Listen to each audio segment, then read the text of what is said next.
Fast food খেতে আমি অনেক বেশি পছন্দ করি। তার জন্য কিছুদিন পর পরই নরসিংদীতে ফাস্টফুড খাওয়ার জন্য চলে যাই। আরেকটা কথা আপনাদেরকে বলে রাখি, আমাদের এই নরসিংদী শহর কিন্তু ফাস্টফুডের জন্য অনেক বিখ্যাত। এই জেনারেশনের ছেলেরা ফাস্টফুড খেতে অনেক বেশি পছন্দ করে, এটা কিন্তু একটা বাস্তব কথা। নরসিংদী শহরে কিন্তু ফাস্টফুডের অনেক আইটেমই পাওয়া যায়। ট্রেনের জন্য ওয়েট করতেছি, কারণ হচ্ছে হঠাৎ করে একটা প্ল্যান করলাম যে নরসিংদী যাবো, সেখানে যাওয়ার পরে কিছু খাওয়া দাওয়া করবো।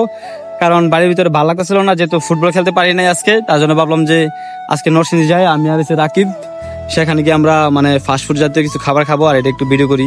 যেহেতু ভিডিওতে তেমন ভিউ আসতেছে না, আপনারা একটু শেয়ার করে দিন, ঠিক আছে? এটা আপনাদের কাছে একটা রিকোয়েস্ট। সব সময়ের মতো করে এবার আমরা চলে যাচ্ছি নরসিংদীতে কর্ণফুলী ট্রেনে করে বিকাল 4টায়। যেহেতু আমাদের ট্রেন বিকালবেলা, যেহেতু নরসিংদী যাচ্ছি, কারণ ফাস্টফুড খাইতে গেলে মূলত সন্ধ্যার দিকে অনেকটা ভালো একটা টাইমে কি খাওয়ার যায়।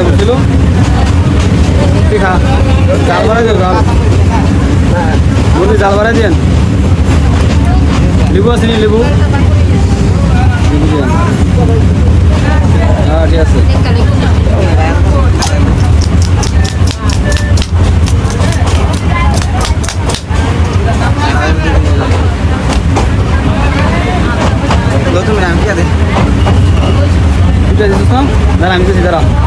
ট্রেনের ভিতরে যে শুধুমাত্র চানাচুর পাওয়া যায় তা কিন্তু না, আর অনেক কিছু পাওয়া যায়, যেমন কলা থেকে নিয়ে বুট, চানাচুর, মুড়ি, যা কিছু আছে সবকিছু পাওয়া যাবে, কারণ হকারটা ভর্তি থাকে লোকাল ট্রেনগুলোর ভিতরে। একটা জিনিস অনেক বেশি ভালো লাগছে, সেটা হচ্ছে ট্রেনের ভিতরে এখন আর আগের মতো কোনো সিন্ডিকেট চলে না। আগে যেটা চলতো এটা এখন একবারে বন্ধ। এই জিনিসটা আমার খুব ভালো লাগছে। তো আমরাও আইসা পড়ছি নরসিংদী স্টেশনে। দেখতে পারছেন এখানে কিন্তু অনেকগুলো ফাস্টফুডের দোকান ছিল, সবকিছু এখন অফ করেছে। এগুলো সিন্ডিকেটের ছিল, যার কারণে এগুলো এখন অফ। এখন আমরা চলে যাচ্ছি যে সিপিতে। সিপি হচ্ছে নরসিংদীতে নতুন একটা ব্রাঞ্চ তারা দিয়েছে, যেটা হচ্ছে একবারে খুব কম সময় দিয়েছে। তো এখান থেকে আমরা কিছু একটা খাবার খাবো, সেখান থেকে খাওয়ার পরে আরো নানা রকম খাবার খাবো। কথা হচ্ছে আজকে দিনটা হচ্ছে শুধুমাত্র খাওয়ার জন্য নরসিংদীতে আসা, সেক্ষেত্রে আমরা ফাস্টফুড জাতীয় অনেক কিছু খাবো। এটা আপনারা দেখবেন, আর ভিডিওটা ভালো লাগলে অবশ্যই লাইক, কমেন্ট, শেয়ার, পেজটাকে ফলো করে আমার পাশেই থাকবেন। তো এখান থেকে আমরা অনেক কিছু খাইলাম, আপনারা তো দেখতে পাচ্ছেন মাত্র 105 টাকা দিয়ে এই 3টা আইটেম আমরা নিলাম। টিভিতে কিন্তু কম টাকায় অনেক ভালো ভালো কিছু পাওয়া যায়, যেটা হয়তো আপনারা অনেকে জানেন, আবার অনেকে জানেন না। এটা আমাদের নরসিংদীতে নতুন একটা ব্রাঞ্চ দেওয়া হয়েছে, যার কারণে আমরা শখ করে গেলাম এবং খাইলাম। তো এখান থেকে খাওয়া দাওয়া করে অনেক বেশি ভালো লাগছে। এমনিতেও আমি ফাস্টফুড খাইতে অনেক বেশি পছন্দ করি, তার জন্য আমি প্রায় সময় নরসিংদীতে গেলে ফাস্টফুডে কিছু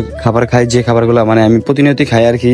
এক কথায় যেহেতু এইগুলা সিপি নরসিংদীতে নতুন ব্রাঞ্চ দিয়েছে, সেক্ষেত্রে এগুলো খাওয়াই নাই। এগুলো খাওয়ার পরে আমরা চলে আসা পড়ছি হচ্ছে পুরো পার্কে। এটা হচ্ছে ফায়ার সার্ভিসের সামনে। অনেকগুলো মানে ফাস্টফুড জাতীয় কিছু খাবার পাওয়া যায়, যেগুলো হচ্ছে গ্রিল থেকে নিয়ে পুরা বিক্রি করে, যেটাকে কাবাব বলা হয় বা শিক কাবাব বলা হয়। তো এখান থেকে খাওয়া দাওয়া শেষ করে আমরা দেখেন নরসিংদী শহরটা কতটা সুন্দর।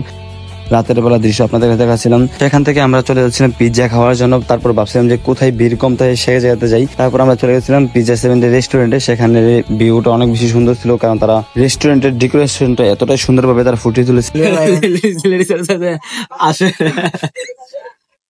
আচ্ছা আমার দিকে ধর।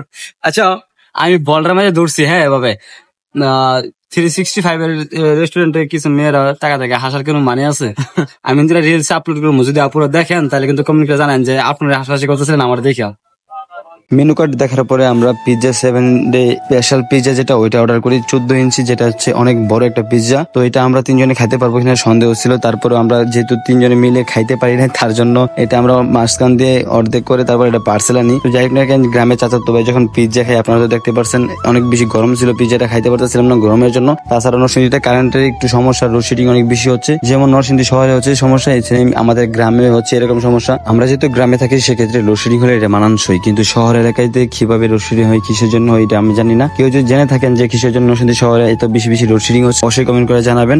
তো এদিক দিয়ে তো দেখতে পাচ্ছেন আমরা পিৎজা খাওয়া শুরু করছি, যেহেতু এক এক করে সবাই খাচ্ছিলাম। তো সেক্ষেত্রে আমি শুধু একটা কথা আপনাদের কাছে বলতে চাই যে আপনাদের একটা রিকোয়েস্ট থাকবে, পেজে আগের মতো ভিউ নাই, সেক্ষেত্রে আপনাদের কাছে একটা রিকোয়েস্ট, সেটা হচ্ছে ভিডিওটা বেশি করে লাইক, কমেন্ট, শেয়ার এবং পেজটাকে ফলো করে আমার পাশে থাকবেন। এবং ভিডিওর মাধ্যমে কোনো কথা যদি ভুল হয়ে থাকে, সেক্ষেত্রে ছোট ভাই হিসেবে ক্ষমা করে দিবেন। আমি যখন পিৎজা খাচ্ছিলাম, পিৎজা খাওয়ার আগে একটু ভিডিও করতেছিলাম। ভিডিও করার সময় 365 থেকে কিছু কিছু মেয়েরা দেখে হাসাহাসি করতেছিল, আর আমাকে একটা মেয়ে মাঝখান দিয়ে এসে বলে আর কি যে আপনি ভিডিও করবেন না খাবেন। আমি বললাম যে একটু ব্লগ করতেছি, তার জন্য একটু ভিডিও করতেছিলাম আর কি। তো এই দিক দিয়ে দেখেন ফলো করে কত সুন্দর, তার জন্য একটু ভিডিও করি। তো সেখান থেকে আমরা অবশ্যই আশা করছি নরসিংদী স্টেশনে, কারণ আমাদের ট্রেন ধরতে হবে। ট্রেনে করে আবার আমরা বাড়িতে চলে আসবো। অবশেষে আমাদের ট্রেনটা কিন্তু আশা পড়তেছে, আপনারা তো দেখতে পাচ্ছেন। তো যেহেতু বৃহস্পতিবার ছিল, সেক্ষেত্রে অনেক বেশি ভিড় ছিল ট্রেনের ভিতরে, কারণ সাপ্তাহিক ছুটি ছিল শুক্র শনি, যার কারণে বৃহস্পতিবারে সবাই ছুটিতে চলে আসে বাড়িতে যার যার। তো দেখতে পাচ্ছেন আপনার ট্রেনের ভিতরে কিন্তু প্রচুর পরিমাণে ভিড়, যেটা আমি আপনাদেরকে ভালো করে দেখাতে পারছি না। তো যাই হোক না কেন, ভিডিওটা আজকে এখানে শেষ করবো। সবাই ভালো থাকবেন, সুস্থ থাকবেন, দেখা হবে নতুন কোনো ভিডিওতে আপনাদের সবার সাথে। ততক্ষণ পর্যন্ত নিজের খেয়াল রাখবেন, আর আমার পেজটাকে ফলো করে আমার পাশেই থাকবেন।